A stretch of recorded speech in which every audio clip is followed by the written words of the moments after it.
Yeah.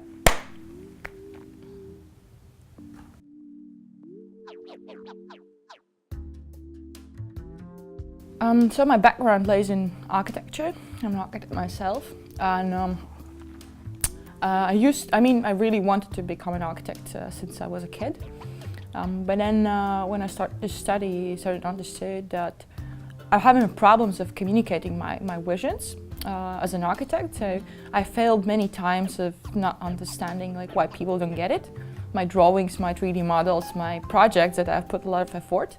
And then I realized that tools that architects use to communicate their visions, their projects, are long gone, and they're super old and from the last century, haven't changed at all. And this is how I start to think about virtual reality as a new medium for architects to be able to bring the visions into the to people and also to fellow team members. And this is how we established Vividly. It started as a experimentation, a sort of spillovers in between technology and tech people and young architects. And from experiment, it grew to the startup. And now we are less than a year young, and we are very fast forward developing.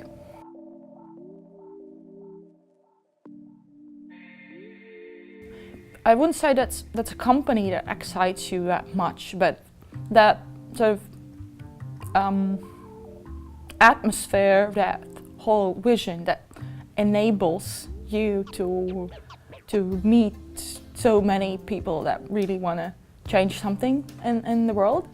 And this entrepreneurial spirit is more than just to build a business. It's about making change and making difference. And I think that is what I'm like, that drives me as well. And when it comes to our discipline, then synergy in between this technology, architecture, and human beings is what drives our team.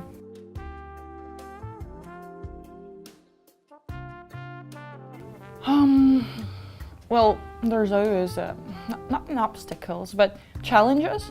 So you have to find a way of how to go around or go through them, and continue to the next phase. And some extent, I sometimes when I have to present like the kickoff of the company and the whole idea, I use a lot like the word we were not the standard startup. We were lucky. But when I start to really think about that, then it was sort of plenty of circumstances and strategic decisions that we made kind of even purposefully, and I guess they were right at the very beginning, and we were in the right atmosphere. We were in the right sort of a hub around us, because I didn't have a sort of a startup background before, and basically from architecture I get into the business or startups. So my first step was to understand how the startup environment works. So we went to the co-working, which was design and tech co-working, which allowed us to learn to pick up that that vibe, that wave on which we can sort of start our startup. So all the obstacles, all the like kind of challenges, we try to solve through sort of this crowdsourcing. Opinions and experiences and know-hows and knowledge.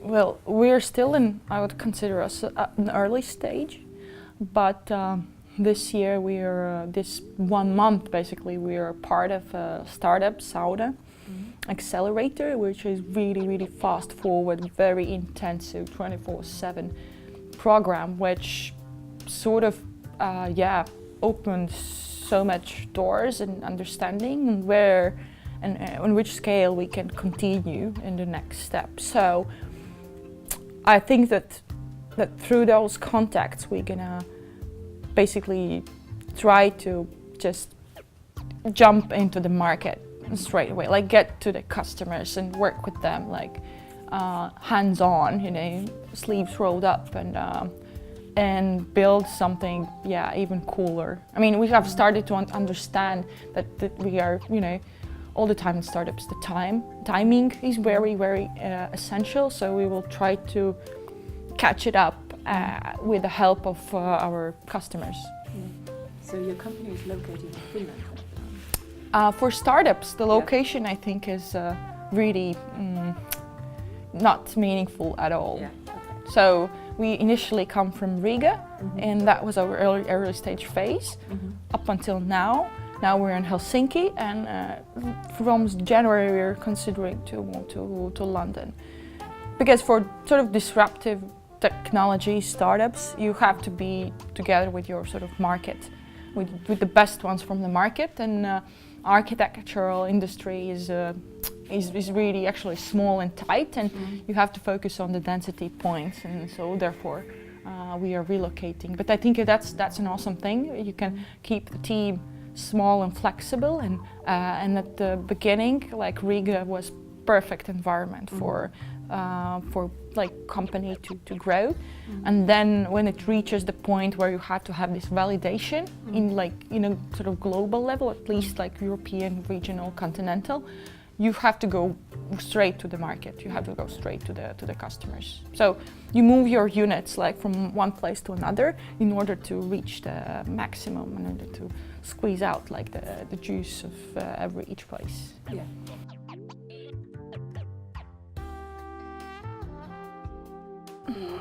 Nothing really that would, affect our early phase. Startup sauna is quite a lot of this particular investment, but it's been around 8 months since we have got to this point. There were a couple of like boot camp type of like events or programs, but so maybe it allowed to sort of to establish understanding on what is the map of the like startup map, and how do you position yourself within locally as well. But so nothing. We haven't also reached out for that. We are now considering through the contacts. Let's say we have understood that some startups actually are using that kind of support in some or another way, and in some case it could be really, really helpful. But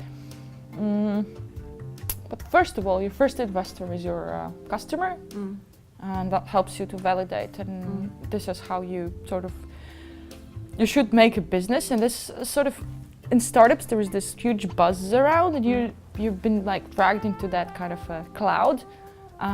Where there is unicorns and valuations and raising money, but not having a cent in your pocket.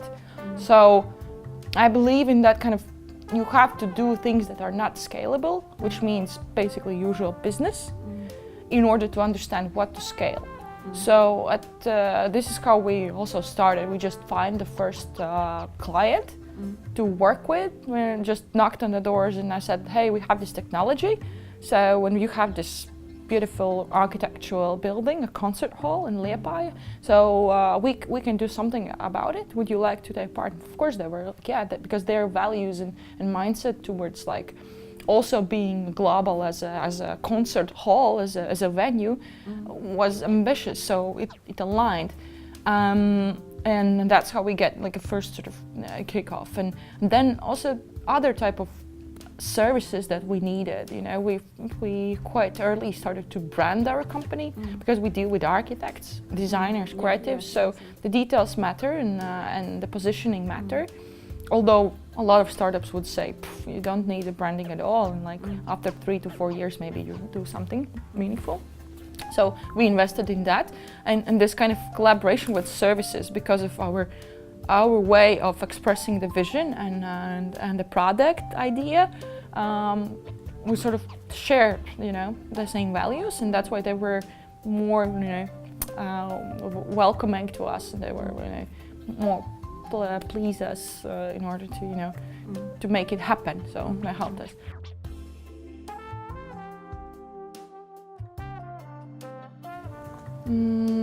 talking about, like, especially in local ecosystem, I can talk about Latvia, for example, in specific. We have a really high rate of idea generation. There are so many opportunities and ways how you can generate an idea, and we have like those sort of growth companies. And everything in between, or especially the next step after you have this idea, you have met in hackathon, all right, or you have met in meetup and workshop.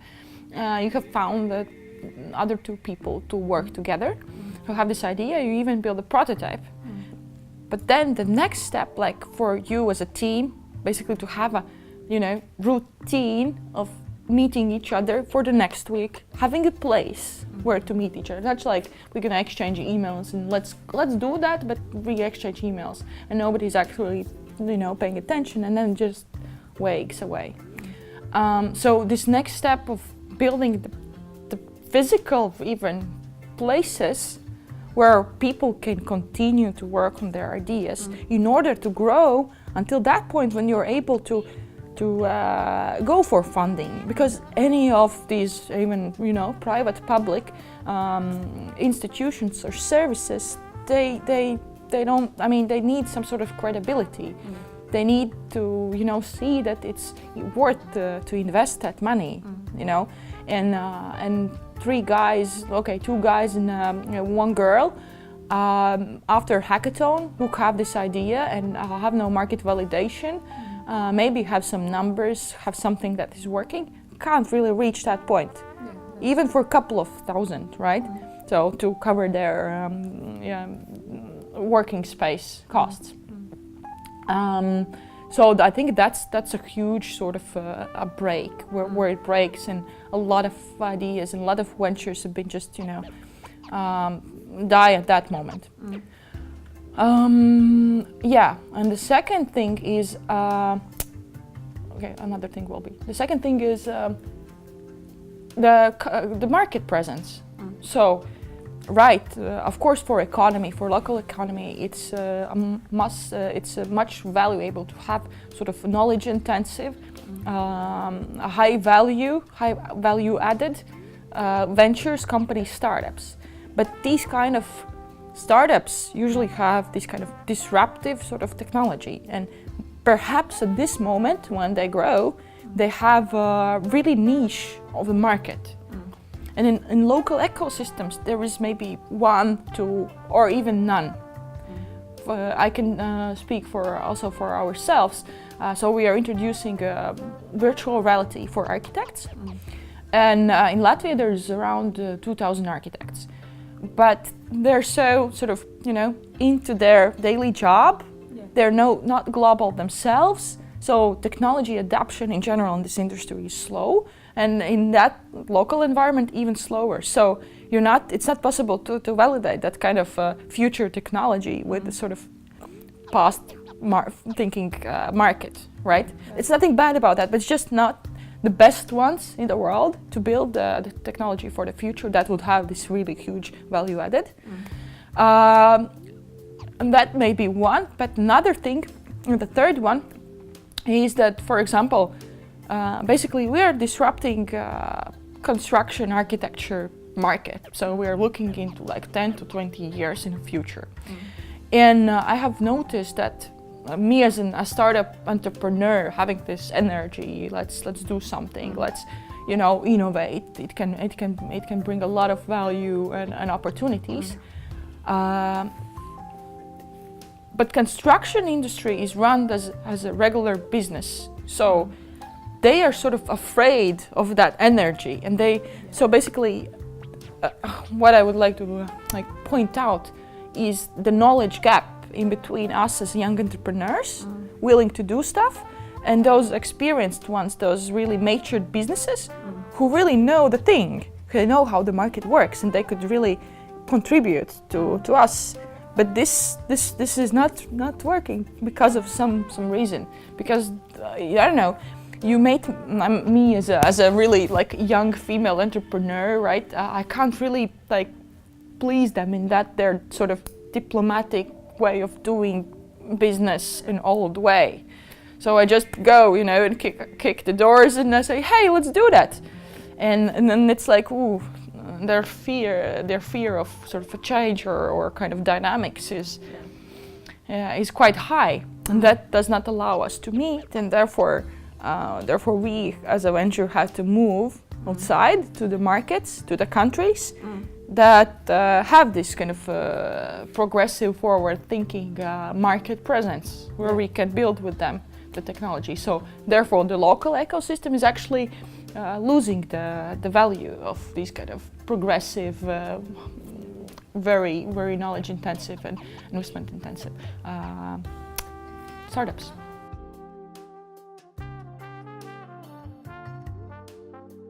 Yeah, no, absolutely.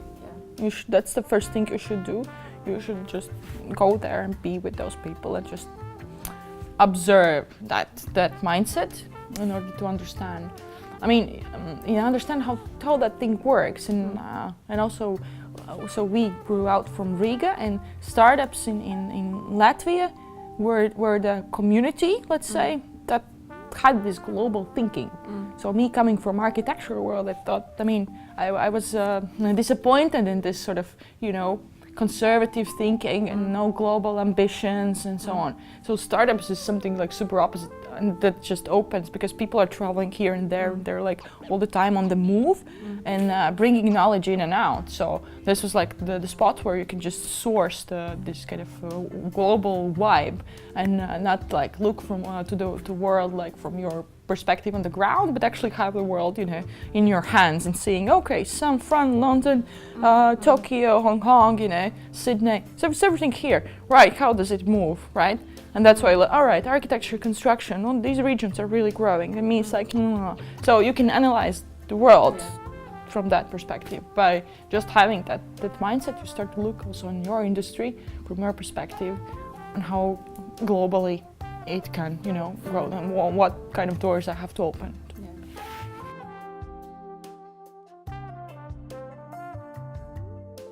I don't really believe in incubators as being a part of sort of universities usually.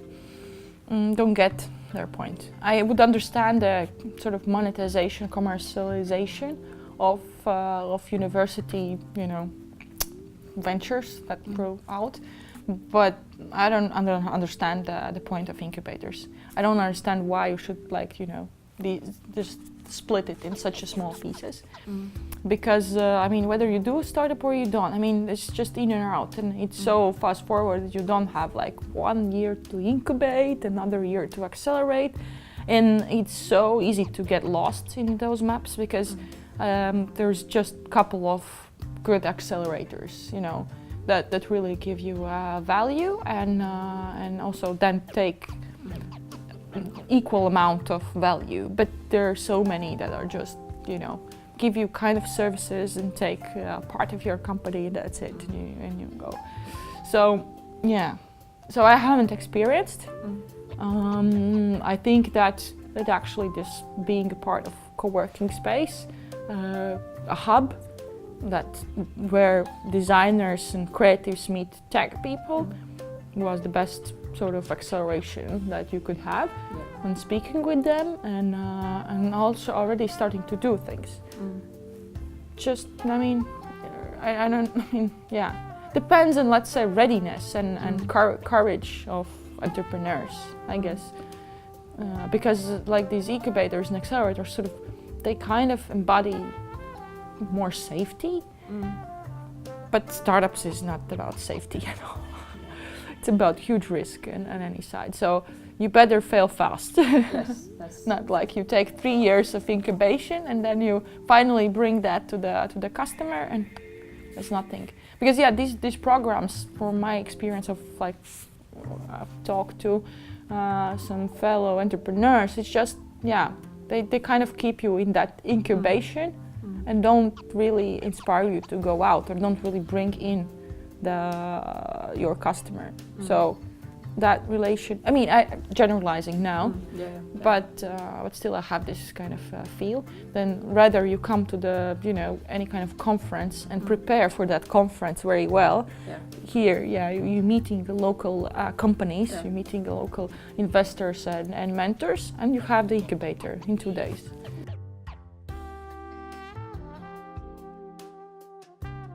That sounds good, but practically that does not work. I mean, I'm super like all the time telling that I'm for the partnership and startups. Like now in the startup maps, whatever the industry you take, they're like solving small problems. And so then to the end customer, let's look at an architect, for example.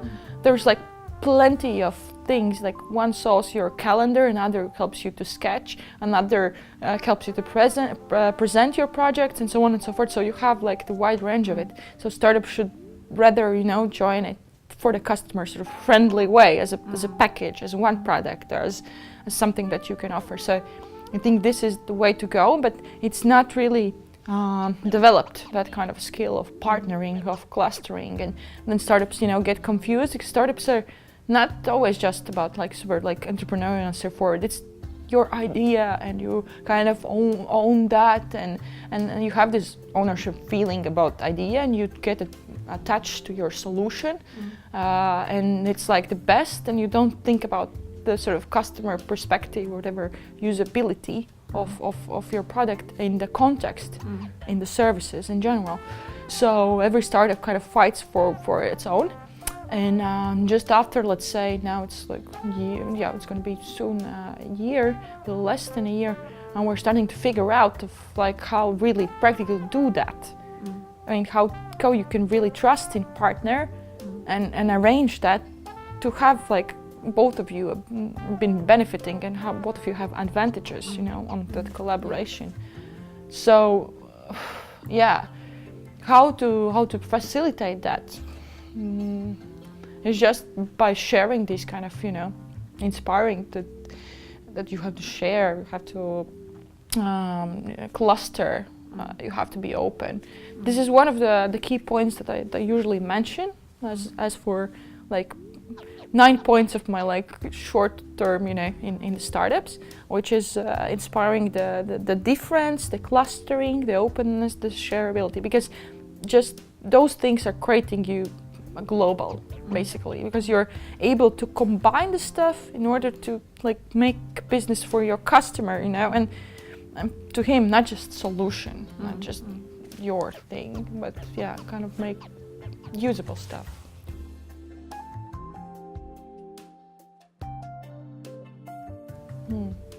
Just do it. Just start to do it, and don't lose the courage, instinct of courage, especially for ladies. Maybe even risk more, but have your metrics for that, for yourself. For example, you are starting, so put yourself like 3 months of like, after 3 months I'm going to evaluate whether I'm able to do that or not. So 3 months of investment would request you the minimum sort of salary to like cover the living costs and so on. That is your investment to test whether you would like to like move forward or not. And then, after 3 months you should have something that is sort of, presenting your company, and with that you're already able to move to the next phase. Do you like it? You don't like it? You will be able to do that? You won't be able to do that? You can't do it forever. I think there are a lot of startups make a mistake on founders, basically, that they just start and they start to live with that idea so much that they just forget about everything else, and then it takes like 2 to 3 years, and they don't get to the next stage at all, because they don't have their own sort of deadline or their own way of evaluating whether you as a founder, as an entrepreneur, as a company, you're going to live. Is it worth to do that, right?